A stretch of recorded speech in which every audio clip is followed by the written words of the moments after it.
Mission begin अगेनचा दुसरा टप्पा शुक्रवारपासून सुरू झाला आहे। पहिल्या दिवशी शुक्रवारी विषम तारखेनुसार काही निवडक दुकानं सुरू करण्यात आली, तर अनेक दुकानदार समविषम तारखेच्या घोळात अडकलेले दिसले। मात्र दुकान सुरू करता आल्याचा आनंद त्यांच्या चेहऱ्यावर दिसला। हळूहळू का होईना मात्र कोरोनाच्या संकटात आता जनजीवन पूर्वपदावर येत आहे। मात्र कोरोनाचं संकट टळलं नसल्यानं नागरिकांनी काळजी घेणं गरजेचं आहे। मिशन बिगिन अगेन रियायतों के साथ दूसरे चरण की शुरुआत नागपुर शहर में आज से हो गई है। आज से नागपुर शहर में ऑड और इवन नंबर के आधार पर दुकानों का खुलने का सिलसिला शुरू हो गया। इस वक्त हम नागपुर के सराफा बाज़ार में मौजूद हैं, जहां पर ऑड नंबर है आज, और ऑड नंबर के आधार पर ही जिनका उत्तर पूरब और दक्षिण पूरब की तरफ दुकानों का मुंह है उनको खोला गया है। साथ ही आप मेरे पीछे देख सकते हैं कि एक साइड की दुकानें खुली हैं तो वहीं दूसरी तरफ की जो दुकानें हैं उनके शटर बंद हैं। धीरे धीरे ही से ही नागपुर शहर में लोगों की जो ज़िंदगी है वो पटरी पर आती हुई दिखाई दे रही है। इस वक्त हमारे साथ कुछ दुकानदार मौजूद हैं, उनसे जानते हैं कि इतने दिनों बाद जो दुकानें खुली हैं कैसी उनकी प्रतिक्रिया है। आइए जानते हैं। इंतजार हो रहा था, 2.5 महीने की कैद थी घर पे, 2.5 महीने घर से निकलने ही नहीं दिया घर के लोगों ने। मुझे तो अच्छा लग रहा है। अब पहला दिन है, आज 2-4 ग्राहकी हुई है। अब दिन भर देखते कैसा है, और एक दिन छोड़ के खोलना है दुकान, तो ये थोड़ा रिलीफ की बात है हम लोगों व्यापारियों के लिए। बहुत ही हर्ष हो रहा है। सभी दुकानदार प्रसन्न हैं कि हमारी दुकानें खुल गई है।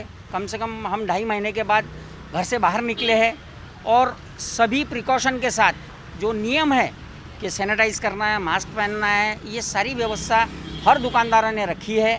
और सोशल डिस्टेंस का भी ध्यान में रखते हुए इस दुकानदार ने पालन किया है। नहीं, दुकानें खोली, प्रशासन ने जो अभी दुकानें खोलने की शुरुआत करी है वो काफ़ी अच्छी लगी है कि भैया लोग कम से कम अपनी दुकानदारी यहाँ रेगुलर रूटीन में आएंगे। लेकिन ये ऑड इवन जो रखा हुआ है ये कुछ हमारे लोगों की समझ में नहीं आ रहा है कि कौन सी खुली रखना है, कौन सी बंद रखना है। नहीं, अभी सुबह सुबह यहाँ अनाउंसमेंट हुआ था, उस हिसाब से हम लोगों ने यहाँ की खोली है, लेकिन फिर भी कन्फ्यूज़न है कि हमको खोलना है कि सामने वाली खोलना है। और पूरा पश्चिम ये जो कह रहे हैं ये उस हिसाब से हमें कुछ क्लियर नहीं हो पा रहा है कि कौन सा भाग खुलना है, कौन सा नहीं खुलना है। अच्छा लग रहा है, कम से कम काम चालू हुआ है। जो ट्रांसपोर्ट में सामान अटका हुआ था हमारा वो दुकानों के अंदर आ रहा है। पूरी अंदर से तैयारी कर रहे हैं, साफ़ सफाई हो रही है। अभी तो स्कूल वालों को भी ज़्यादा पता नहीं है कि स्कूलें कब खुलने वाली है, बट हम लोग प्रोडक्शन पूरा करके रखे हैं, तो उम्मीद है कि जल्दी स्कूल खुलेंगी।